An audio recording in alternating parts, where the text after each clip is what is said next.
Lo que no comentamos todavía antes de ir a los audios es el diálogo que transcribís entre el CEO de Techint y el ministro de Trabajo, que es impresionante. Sí. Bueno, ese es un dato muy fuerte porque hay mucha gente que alguna gente, y sobre todo algunos colegas de medios comerciales, que se manifiestan sorprendidos por la reacción de Alberto ante los despidos de Techint. Ahora, yo conté cómo fue la historia. Alberto se enteró por los medios de que Techint despedía a 1.450 personas. Entonces le pidió al ministro de Trabajo, Claudio Moroni, que se comunicara con el presidente, con el CEO del holding nitro-luxemburgués, que es Daniel Novegil. Y Moroni lo llamó y Novegil le dijo, no, pero no se preocupen porque no hemos mandado ningún telegrama, hasta ahora no hay ningún despido. Sí. Y Moroni dice, pero ¿y la publicación de que salió publicado en Noticias Argentinas? La fuente fue la agencia NA. Sí. Moroni dice, pero ¿y la publicación? No, lo que pasa es que sabíamos que el domingo Alberto va a decidir si prolonga o no prolonga la pandemia y queríamos que nos llamaran para discutir el tema. Entonces ahí es que montó en cólera el presidente, porque Novegil tranquilamente le confesó que era un apriete dirigido al gobierno. Claro. Y por otro lado, bueno, está el hecho de que Techint, digamos, el principal accionista de Techint, Paolo Roca, es la mayor fortuna del país. Él y sobre todo familiares y gerentes de Techint participaron en el blanqueo con miles de millones de pesos. Horacio, tenemos, si te parece, el audio de cuando vos le preguntás a Alberto sobre esto. ¿Querés que lo escuchemos y después nos comentás? Sí, por supuesto. Dale. Me parece que eso tiene una lógica mejor, que es que los que más han ganado o que los que más se beneficiaron con un blanqueo después de defraudar al Estado no pagando impuestos, porque así funciona el sistema, ¿no?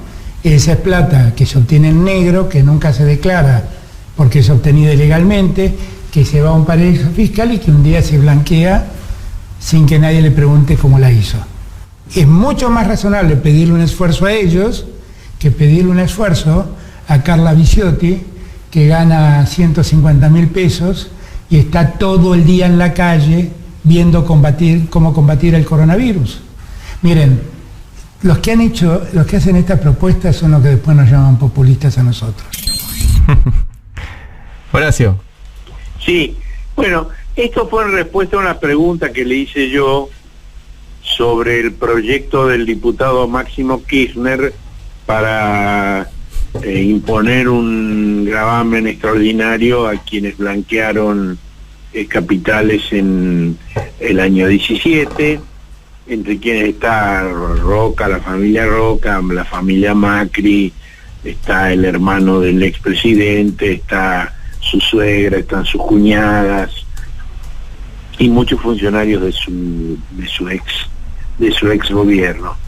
Esa fue la respuesta de Alberto. Ahora retomo con lo que estaba contando de Techint. Entonces ahí fue que Alberto dijo, hizo la referencia a los miserables. No lo nombró a Paolo Roca, pero era evidente a qué se refería. Y esto enganchó con el cacerolazo en demanda de reducción de los salarios de los políticos, a lo cual se refiere Alberto en el fragmento que acabamos de escuchar.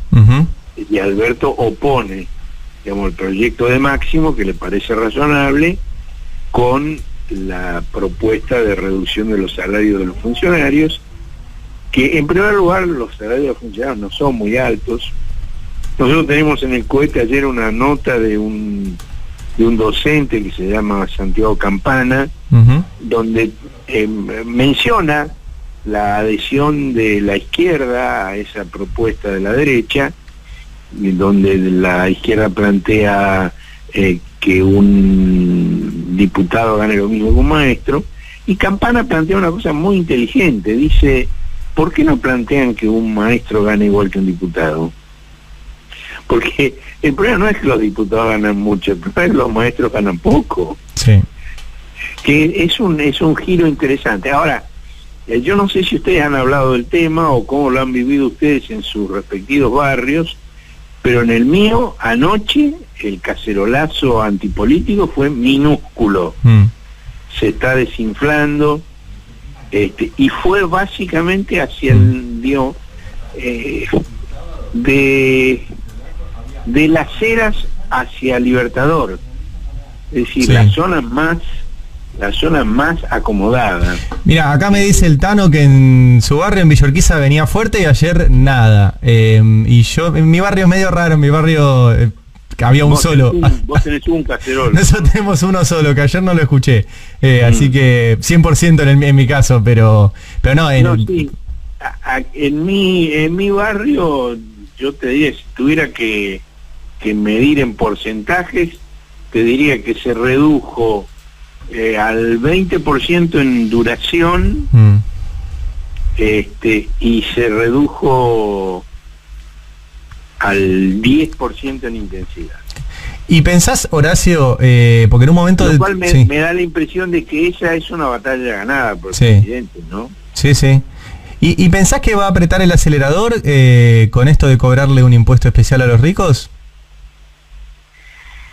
Bueno, yo no sé si el proyecto que se va a aprobar va a ser el que inicialmente planteó Máximo. Porque, digamos, aquí no es que haya un proyecto ya terminado, sino que hay un concepto, hay un criterio en el cual hay amplio consenso, y es que el dinero para enfrentar la emergencia hay que buscarlo allí donde está. No puedes buscarlo donde no está. Porque además la desproporción entre lo que se podría obtener con esta medida de reducción de salarios políticos y un impuesto a las grandes fortunas es absoluta, es absoluta. Hay otro proyecto de otro diputado del Frente de Todos, que es Hugo Yasky, que plantea un impuesto excepcional del 1,5% a las 50 mayores fortunas del país, de acuerdo con la lista de la revista Forbes. Sí, recién justo hablamos con él y nos contaba de eso, y la guita es tremenda. O sea, podés conseguir $1.000 millones de la nada contra reducción de los salarios de diputados, que el cálculo debe ser mínimo, de ser 200 millones de pesos, más o menos. No, sí, no hay punto de comparación. Entonces, yo no sé si el proyecto es el del blanqueo. Hay otras ideas, por ejemplo, que están dando vuelta, por ejemplo, que el impuesto no sea al blanqueo del 17, sino a todos los depósitos declarados en el exterior desde el año 2001, ese tipo de... Digo, está en estudio, se va a tratar, pero digamos la idea de Mario Negri, de Sergio Massa, ha quedado muy golpeada. Es decir, Massa el problema que tiene es que es un buen muchacho, pero muy apurado, está con el minuto a minuto del rating todo el tiempo. Entonces en algún momento va a chocar consigo mismo, entrando y saliendo a alta velocidad del mismo lugar. El tema, Horacio, sería, digamos, más allá de qué mecanismo se elija, reconocer que es inviable tratar de atravesar esta crisis y de sacar adelante el país teniendo prácticamente el equivalente a un PBI afuera, ¿no es cierto? Sí, un PBI o más. O más. PBI. No, por supuesto. Sí, el tema es que, digamos, la forma de conseguir que eso se vuelque a la producción y al consumo en el país es complejo, digamos. Si no se ha hecho antes es porque no es fácil de hacer, pero hay conciencia de que es imprescindible ir por ese lado, ¿no? Eso me parece que está claro. Ahora, Alberto también planteó vale, yo le hice alguna pregunta sobre el tema de la disparada de precios de alimentos, sobre todo en los comercios de cercanía. No sé si tienen por ahí el audio al respecto. Ya te digo, sí, el 5. Dale. La Argentina consume el 70% de lo que produce, por lo tanto todo lo que sea reforzar el consumo es ayudar a la producción. Tendremos que, igual como veníamos muy retraídos con el consumo, todo lo que pongamos en mejorar el consumo, bienvenido sea. A mí la verdad, yo en esto alguna vez te lo conté, y yo en esencia no soy dogmático de ninguna escuela, y soy alguien que mira la economía con profunda racionalidad. Ahora es la hora del Estado, ahora es la hora de la inversión pública, ahora el motor es el Estado, punto.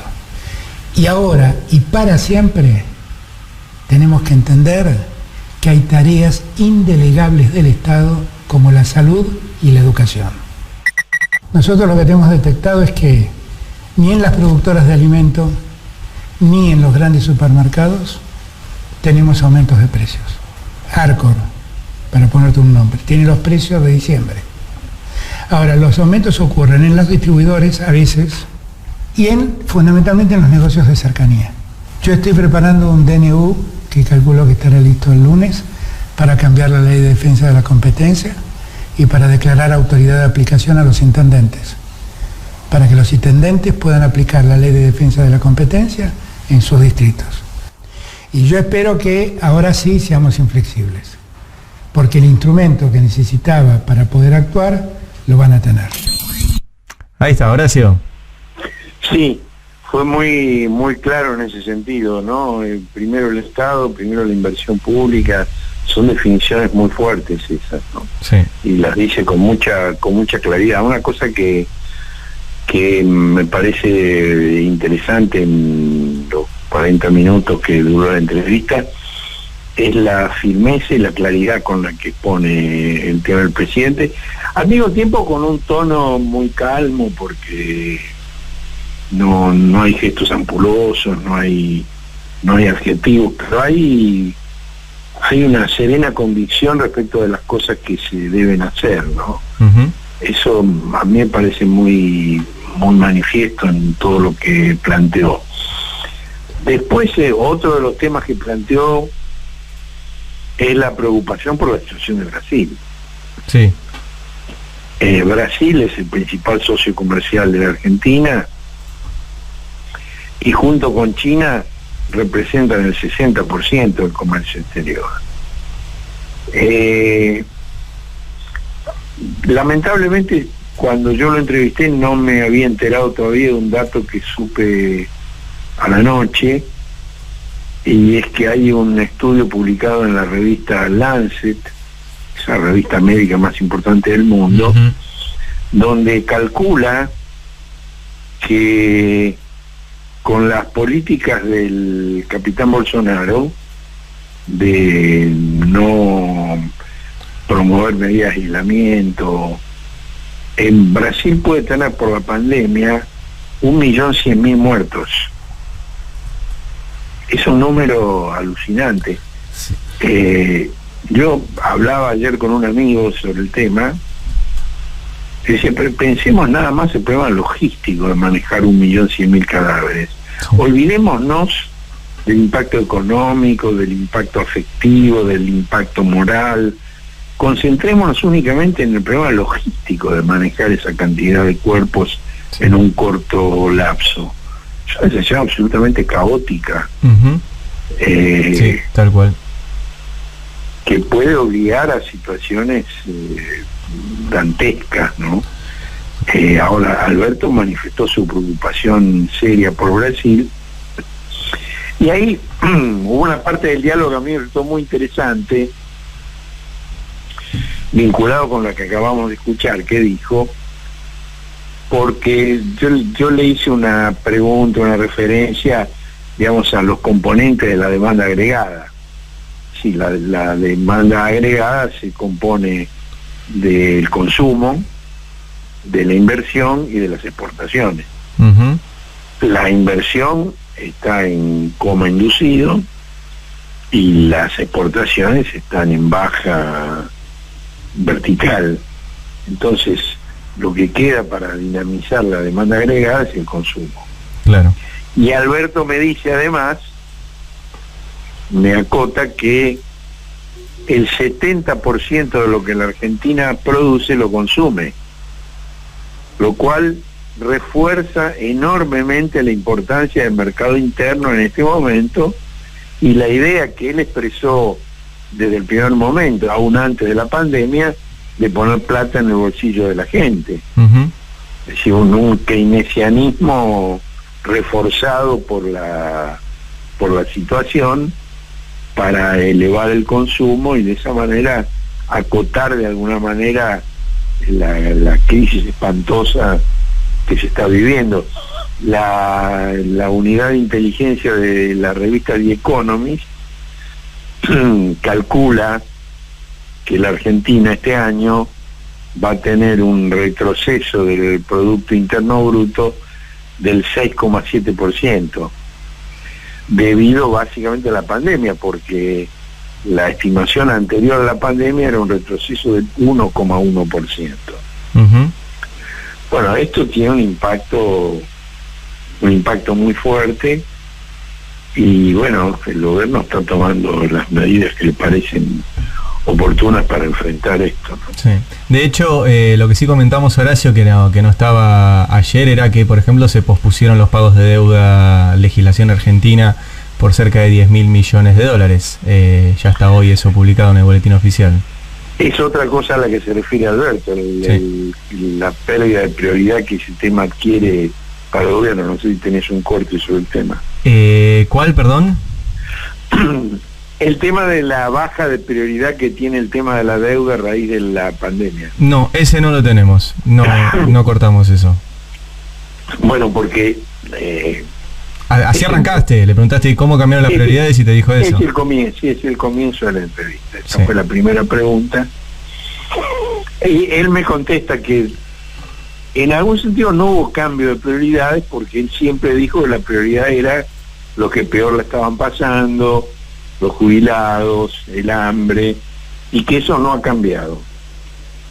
Pues yo le digo, bueno, pero el tema de la deuda, de alguna manera, los 2 primeros meses del gobierno giraron sobre el tema de la deuda. Sí. Y él me dice, sí, eso cambió, yo no sé ahora en qué grado de prioridad está la deuda, si está segunda, si está tercera, pero evidentemente ha perdido prioridad. Sí. Y esto, digamos, tiene que ver no solo con la Argentina, sino con la situación del mundo.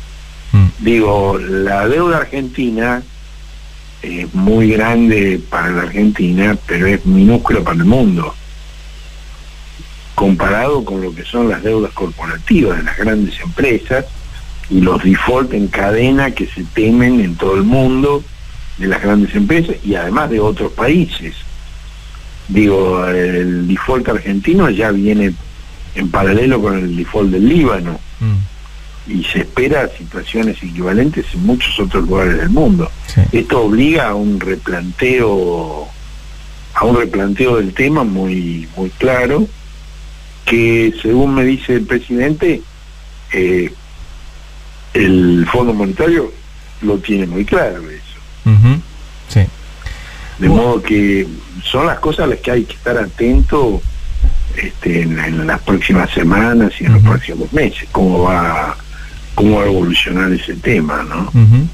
Tal cual. Bueno, volvemos a recomendar a los que no lo hicieron, en el Cohete a la Luna está completa la entrevista, está en video además, así que lo pueden ver ahí al presidente y también en la nota, desarrollaron las 2 notas tuyas los distintos puntos. ¿Te quedó algo, Horacio, o hablamos el miércoles?